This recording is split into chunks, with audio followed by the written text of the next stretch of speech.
नमस्कार दोस्तों, यह कहानी एक ऐसे आदमी के ऊपर है जो अपनी ही बेटियों से शादी कर लेता है और वह उनके साथ क्या क्या करता है हम आगे देखेंगे। यह मूवी 2019 में रिलीज़ हुई थी जिसका नाम द अदर लैम्ब है। इस मूवी में हम बहुत सी लड़कियों को खाने के टेबल पर बैठा हुआ देखते हैं। इसमें एक ही आदमी बैठा होता है जिसका नाम सैफेड होता है। रेड कलर की ड्रेस पहनी हुई लड़कियां सैफेड की वाइफ हैं और ब्लू कलर की ड्रेस पहनी हुई सभी लड़कियां सैफेड की बेटियां हैं। असल में ये सभी बाहरी दुनिया से अलग एक जंगल में रहते हैं और सभी लड़कियां सैफेड को ही अपना भगवान मानती हैं। ये सैफेड को भगवान इसलिए मानती हैं क्योंकि सैफेड ने उनकी मदद की थी, जिसके बाद सैफेड ने उन्हें रहने की जगह दी और उनका ख्याल भी रखा था।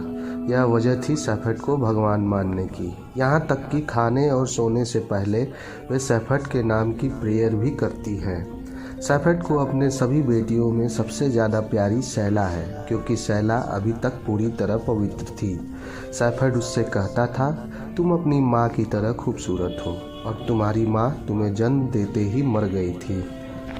फिर अगले सीन में हम देखते हैं सैला एक कमरे में दो लड़कियों के लिए खाना ले जाती है जिसे सैफेड ने अलग किया था क्योंकि उसका मानना था कि यह दोनों लड़कियां पवित्र नहीं हैं और सैफेड ने बाकी लड़कियों से बोल रखा था कि जो भी इन लड़कियों को छुएगा वह भी अपवित्र हो जाएगा।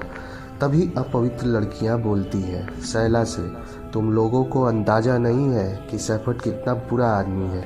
तो सैला की उनसे बहस हो जाती है और वह वहाँ से चली जाती है। इसके बाद एक दिन सैला पहाड़ों पर घूम रही होती है तो उसका पहला पीरियड आता है। अब वह ब्लड को देखकर बहुत ज़्यादा डर जाती है क्योंकि उसको पता नहीं था, यह तो सभी लड़कियों में कॉमन होता है।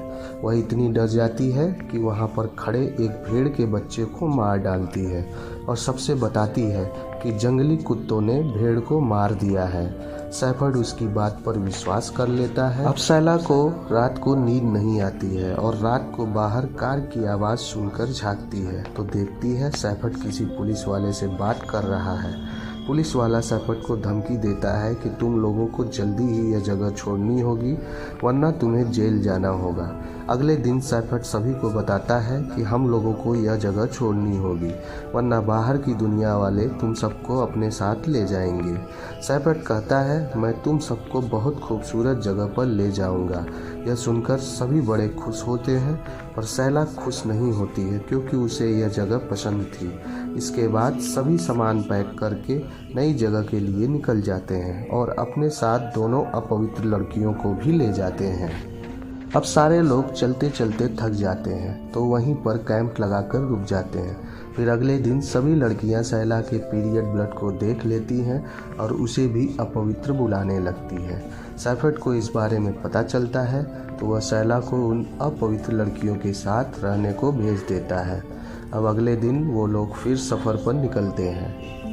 अब वह अपवित्र लड़की सैला को बताती है कि मैं और तुम्हारी माँ दोनों सबसे पहले इस भीड़ में शामिल हुए थे और तुम्हें सभी लोगों ने कहा होगा तुम्हारी माँ तुम्हें जन्म देते ही मर गई थी, मगर ऐसा नहीं है। वो तुम्हें जन्म देने के बाद भी जिंदा थी और उसे इन्फेक्शन हो गया था और सैफेड उसे लेकर हॉस्पिटल नहीं गया और वह मर गई। यह सुनकर सैला को बड़ा गुस्सा आता है और वह उस अपवित्र लड़की सैरा से पूछती है कि तुम इस भीड़ को छोड़कर चली क्यों नहीं जाती। तब सैरा उसे बताती है, मेरी बाहरी दुनिया में कोई नहीं है। वह बताती है, एक टाइम था जब सैफेड उससे बहुत प्यार करता था पर जब से वह अपवित्र हुई है सैफेड ने उसे दूर कर दिया है। अगले दिन वे सब फिर से सफ़र पर निकलते हैं। कुछ दूर जाने के बाद एक प्रेग्नेंट औरत को लेबर पेन होने लगता है और उस औरत को जंगल में ही बच्चे को जन्म देना पड़ता है और वह औरत वहीं मर जाती है। पर सैफेड को इससे कोई फर्क नहीं पड़ता है और वह उसकी बॉडी को वहीं जला देता है। तभी सारा वहां आकर बोलती है, यह सब तुम्हारी वजह से हुआ है, पर सैफेड उसकी बात पर ध्यान नहीं देता है। फिर जब सभी लोग सफ़र पर निकल रहे होते हैं तो सैफेड जमने बच्चे को नहीं ले जाना चाहता है क्योंकि वह एक लड़का था। यह देख सारा डिसाइड करती है कि वह आगे नहीं जाएगी और उस बच्चे के साथ रहेगी। इसके बाद सभी आगे बढ़ते हैं और कुछ दूर जाने के बाद सभी रुक जाते हैं। तभी एक लड़की कहती है, मैंने उस तरफ कुछ देखा है। तभी सैफट को गुस्सा आता है और वह उस लड़की को मारने लगता है और कहता है, यहाँ पर लीडर सिर्फ मैं हूँ, तुम लोग नहीं। फिर सभी लोग आगे बढ़ते हैं और उस जगह पर पहुँच जाते हैं। सभी बड़े खुश होते हैं। फिर सैफट सभी लड़कियों को नदी में नहलाकर पवित्र करता है और सैफट की सभी वाइफ रात को आपस में बात करती हैं कि कल सैफट उन सभी लड़कियों का पुनर्जन्म करेगा। अगले पल सारी लड़कियां नदी के किनारे पहुंचती हैं तो पाती हैं कि सभी लड़कियों की मां मरी पड़ी है। तब सैफट कहता है, मैंने नदी की मदद से तुम्हारी माँओं को मोक्ष दे दिया है, लेकिन पिछली रात सैफट ने सभी को नदी में डुबाकर मार दिया था। इसके बाद सैफट कहता है, अब तुम सब मेरी वाइफ बनोगी, और सैला को कहता है, तुम मेरी सबसे अच्छी वाइफ बनोगी और इस भीड़ को लीड करोगी। सैला कहती है वह ऐसा नहीं करेगी, तो सैफट सैला को थप्पड़ मार देता है। यह देख सैला भी उसे मारने लगती है। फिर और सभी लड़कियों की भी हिम्मत बढ़ जाती है और सभी मिलकर सैफट को नदी में डुबो कर मार देती हैं। इसके कुछ दिन बाद पुलिस वालों को सैफट की सभी वाइफ और सैफट की डेड बॉडी मिलती है, जिसके सिर पर लैम्ब के सींग लगे थे। इसलिए इस मूवी का नाम द अदर लैम्ब रखा गया है। Thanks for watching.